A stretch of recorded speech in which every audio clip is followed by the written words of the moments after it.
All right, guys, welcome back to Photographics Academy. So today we're going to be doing something quite beautiful. We're going to be transforming the background of this image from this particular one to this one. I really am excited about the final result we're going to get, because I know it's going to get really beautiful and we're going to be learning a whole lot in this particular one. So first of all, what I'm going to do is I'm going to crop this image to bring her a bit closer, because if you look at the background we want to use is not, so sized out like this one, so it's not going to properly fit in. We're going to lose a lot of areas or stretch, so I'm going to just crop it in like this, and maybe also crop in from the front and do the same here. Okay, so we can work with this. Now what I'm going to do is I'm going to use my rectangular marquee tool to take care of this whole edges. Select inverse, then fill it up with content aware, so it's going to fill up all these negative areas for me and make sure there are no distractions left. Beautiful. So I'll use my remove tool as well. I'll remove the light stand over here. Press enter and wait for it.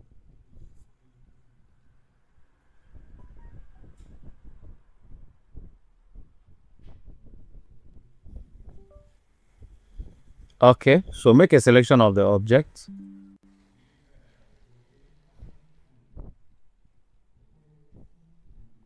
Once the selection is made, right click and go to select inverse.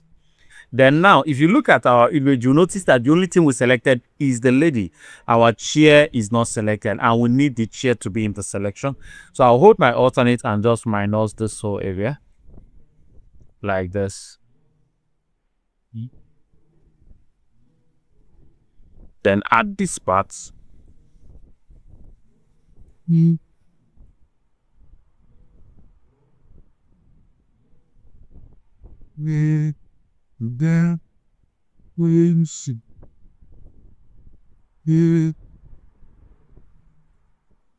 Okay, so once I'm done doing this, the next thing I'm going to do is I'm going to pinch it in a bit. Before we move ahead, let me quickly remove these parts that are not supposed to be there.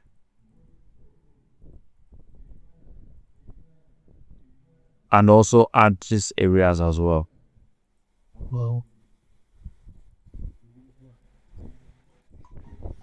Okay, so what I'm going to do now, sorry, I just need to make sure we have a good selection before we go ahead. All right, so I'll go to my select, go to modify, and go to expand. I will expand it by 3. Now the reason I did this is so that I can squinch in the selection a bit at the edges to avoid having white fringes or white halos at the end of the day. So if I make a duplicate of this, right click and go to layer via cut. I'll place my object above all the layers and make sure I load the background to smoothen it out. Very important. So I just smoothen out the background. Sorry, it's supposed to stay on the background layer. Gaussian blur and just clean it up. Beautiful. So if what you are working towards is to have a clean studio background, you have actually done the job. All you might need to do is to load a very clean gray background or any other one and change the blend mode to overlay and restore your shadow, and you have a very clean studio background. But that is not what we are working towards. We are working towards bringing in the other background that we want to use, and that is what we're going to use. So I'm going to remove this, right? So I'll come over here and drag in the background, unlock the layer, use your move tool to just place it over here and scale it in. Make sure you place it properly. Beautiful. Beautiful. Press OK. Now we've gotten it properly positioned. The next thing is to blend it in, because she's looking entirely out of this. So the first thing I'm going to do is I need to brighten her up a bit to match the brightness. So create a curve and clip it to the object and just lift your shadows slightly like that. Leave it like that. Then the next thing I want to do is to restore the shadows. But if I change the blend mode to overlay, I'm going to lose the contrast of the background. So I want to be able to retain the contrast, right, and still get my shadows back. So how do we do it? Very simple. Make a duplicate of this, press Ctrl J, then hide this one, then change the blend mode of this to overlay. Very important, right? Come down to your main background and create a mask for it. Pick up your brush and just restore the shadows that we blurred out. Restore all first. You can do before and after to see where all the shadows were originally. Now it's looking too rough, so I'm going to reduce my brush and just use a wide brush to also hide it out a bit, but not entirely disappeared. So if you are looking at it now, the shadow is there, but it's no longer looking dirty.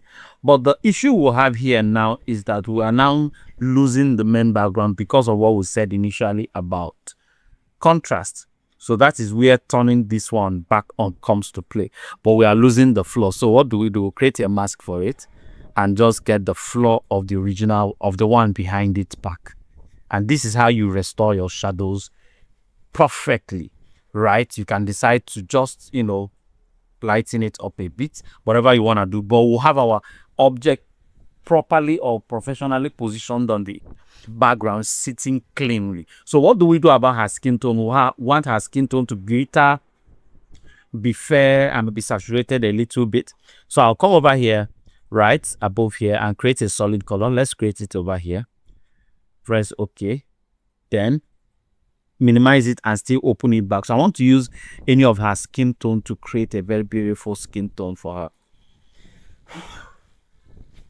So this part of her skin does a good job, but we need to brighten it up a bit. Just something like this. Press OK. Leave it hidden. Make a duplicate of your image.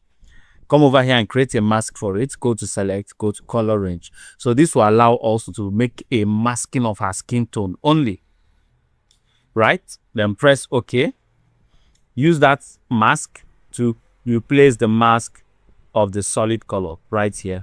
So if I delete this and open up the solid color, you notice that our skin is 95% selected. So if I come over here, I'll just increase my brush and remove it from the hair.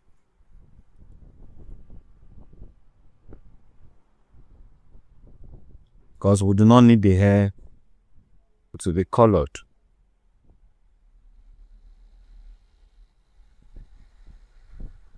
Good.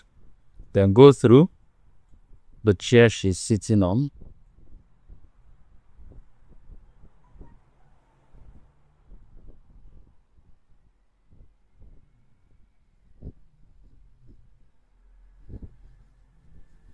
So once I'm done doing these parts, I'm just going to change the blend mode to color. First of all, the reason you change to color is just to make sure you have glittering skin tone and very uniform skin tone at the end of the day. Once I do that, I'm going to definitely reduce the opacity. Then make a duplicate, change the second one to soft light. So this is the one that will give us that beautiful, amazing glowy skin tone that we want. Saturated skin tone rather, that we want. So once I'm done doing this, I'm going to use my photo filter. I feel it's going to really look cool on a cooling filter, and just reduce it by this, the before, so after. So I think I need to reduce it a little bit more. Beautiful. And once I'm done doing that, I'm going to create a stamp visible layer, then go into my camera raw filter and over here,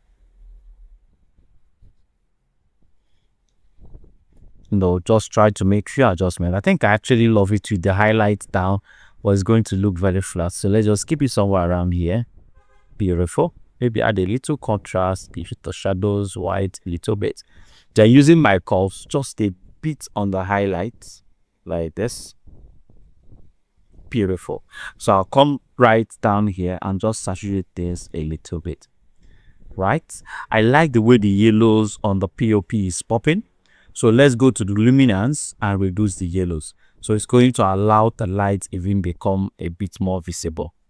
Keep it here, then saturate it all, so that the light on it is going to pop. Then the same thing with our greens.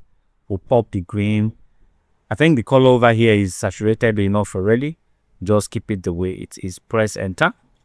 And this is our final result. So if I show you the overall before and after, this is the before. This is the after. This was how we got started. And this is the final result. Thank you so much for watching this amazing video. do make sure you subscribe to our YouTube channel. And if you subscribe, click on the notification bell to get notified every single time or drop in a video. Until then, see you on the next one.